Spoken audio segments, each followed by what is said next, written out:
घर का बंटवारा। अरे विनोद, तूने हलवाई को सारा सामान तो दे दिया है ना? अक्षय की शादी में कोई कमी नहीं रहनी चाहिए। आखिर सबसे छोटा भाई है तुम सबका। हाँ माँ, आप चिंता मत करो, मैं पूरा ध्यान रखूंगा। मंगल बेटा, तूने तो कहा था कि फूल का ऑर्डर दे दिया है, यहाँ तो फूल पहुँचे ही नहीं।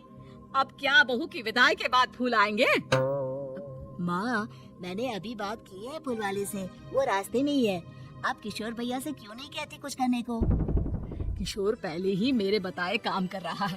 पास के सभी रिश्तेदारों और मोहल्ले वालों को कार्ड वही तो देकर आया था।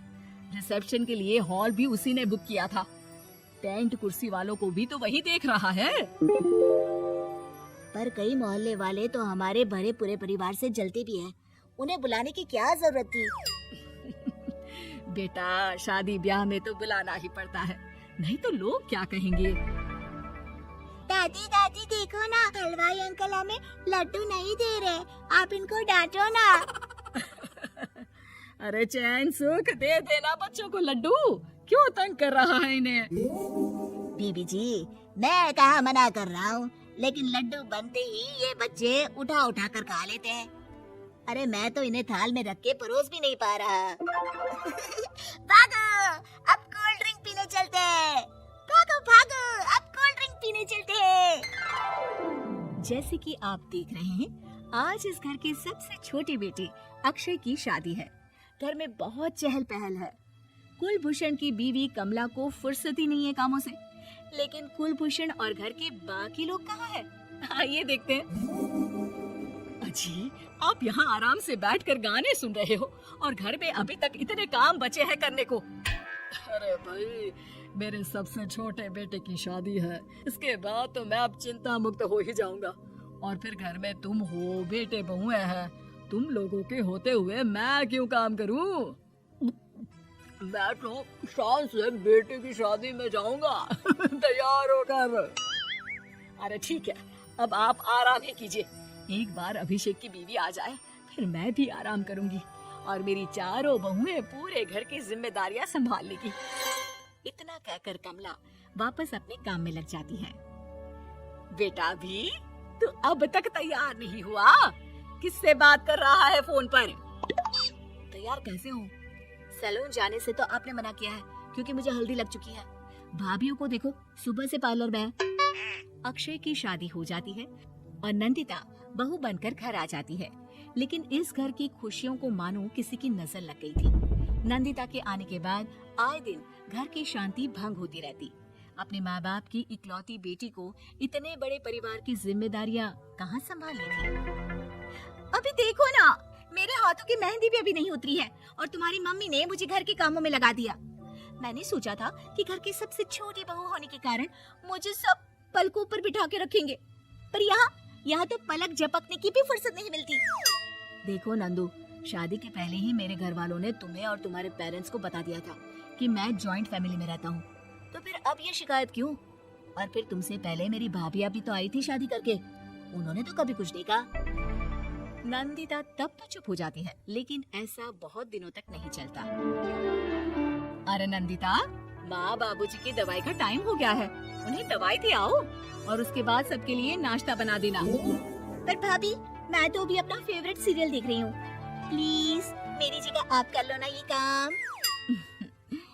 ठीक है, मैं तेरी जगह माँ बाबूजी को दवाई दे आती हूँ और नाश्ता बना लेती हूँ। तू मेरी जगह पूरे घर की डस्टिंग करके 5 बच्चों को स्कूल के लिए तैयार करके भेज देना और दोपहर का खाना बनाने के बाद कपड़े धोकर सुखा देना। उसके बाद हम दोनों मिलकर बाजार जाकर सब्जी ले आएंगे, फिर डिनर की तैयारी कर लेंगे और उसके बाद बस बस भाभी, मैं माँ बाबूजी को दवाई देकर सबके लिए नाश्ता बना देती हूँ। ये भगवान, ये कहाँ लाकर फंसा दिया मुझे। मेरे घर में तो गिनती की 8 रोटियाँ और 2 सब्जी बनती थी और नाश्ता निपट जाता था। यहाँ तो रोटियों का ढेर और सब्जियाँ बड़े बड़े पतीलों में बनानी पड़ती है।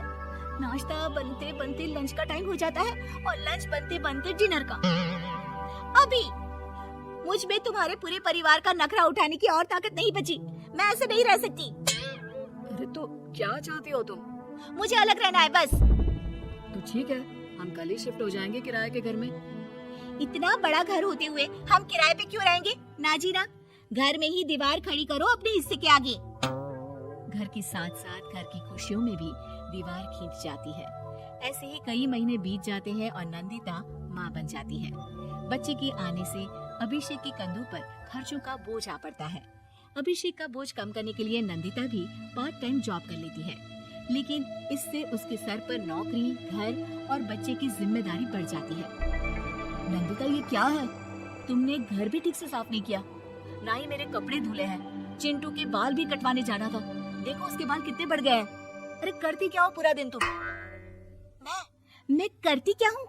तुम्हारा नाश्ता और लंच बनाने के बाद चिंटू को डे केयर सेंटर पर छोड़ कर आती हूँ, फिर खुद ऑफिस जाती हूँ। पूरा दिन काम करके आने के बाद बिना आराम किए बाजार से सब्जियाँ लेकर आती हूँ, घर आकर खाना बनाती हूँ, चिंटू को देखती हूँ, और क्या करूँ मैं? तो किसने कहा था अपने सर पर इतने काम लेने को? मत जाओ ऑफिस। ऑफिस जाए बिना घर के खर्चे कहाँ से पूरे होंगे? चिंटू के डे केयर का खर्च, उसके लिए बेबी फूड का खर्च, प्रेस वाले का खर्च, ये सब तुम्हारी सैलरी से होता नहीं है।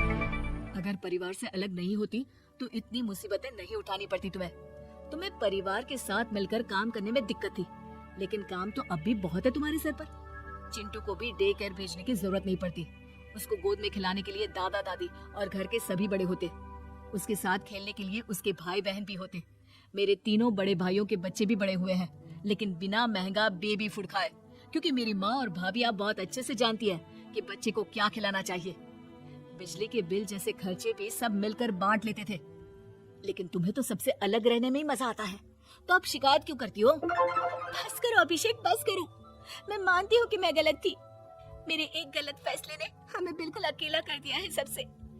एक घर में होते हुए भी हम बाकी परिवार से अजनबियों की तरह रह रहे हैं। अभिषेक और नंदिता की सारी बातें घर के बाकी लोगों को सुनाई दे रही थी। तभी कमला बोल पड़ती है, अरे नंदिता बहू, किसने कहा कि तुम अकेले हो? तुम्हारा इतना भरा पूरा परिवार है ना तुम्हारे साथ। हम तो बस ये चाहते थे कि तुम अपनी गलती समझ जाओ। अगर हम तुम्हें समझाते तो शायद तुम ना समझती, लेकिन अपनी गलती का एहसास तुम्हें खुद हो गया है, तो अब तुम समझ चुकी हो परिवार में एक साथ रहने का मोल क्या होता है। मम्मी जी, मुझे माफ कर दीजिए, अब ऐसा दोबारा कभी नहीं होगा। अरे माफी बाद में, पहले मेरा पोता जरा मेरी गोद में तो दे, और तू जाकर सबके लिए चाय बना ला।